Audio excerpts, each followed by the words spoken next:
fans bring the energy, and I think me as a player and a fan, this excites me. Take me back to when you were younger and you used to watch this series.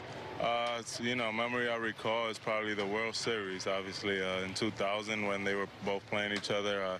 It's just fun games. The atmosphere is always electric, and, it's kind of one of those things that as a fan you get the bragging right either for the season or, that in that case, the World Series. Now, is everyone in your family Yankees fans, or are there a couple Mets fans that are in there as well? Most of the family is Yankee fan. I guess it's where you kind of live in New York City.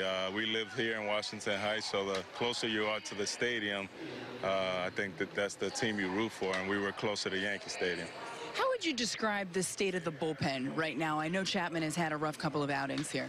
I think the bullpen is fine. Obviously with Chapman, last night it was just kind of a freak of he just kind of ran into his barrel. That's the way I put it. He could probably throw that same pitch 99 times out of 100 and it won't go, it probably strike him out. But, I think the bullpen as a whole, we feed off each other, and, we enjoy coming out there and trying to hold the lead. What makes you believe that Chapman will have no issue bouncing back?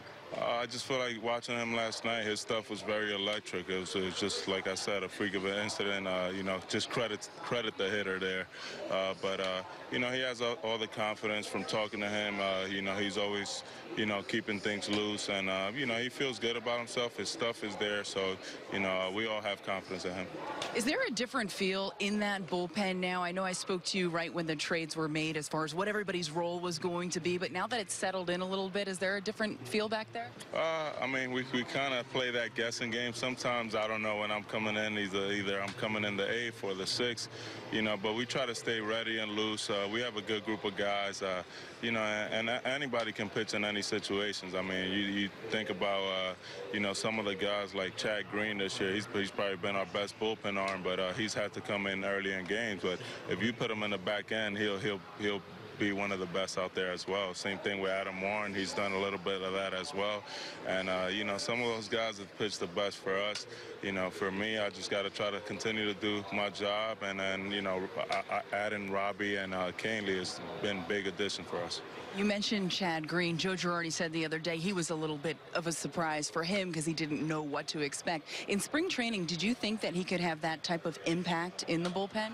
Well, I remember him last year. He pitched a couple times out of the bullpen, and I just always felt like his stuff will play very well down there. And, he's taken it in stride this year. He's been unbelievable from, going multiple to, pitching late in games. His fastball is very electric, very live, and, he locates it well. And I think that's why he's such a good pitcher down there out of the bullpen. And here's a look at what the Yankees bullpen has accomplished this year. They are 4th in the major leagues with a 3.12 ERA. A lot of strikeouts, a lot of guys that have strikeout stuff, especially in the back end of the bullpen. And that 1.94 ERA, the best in baseball since the All-Star break.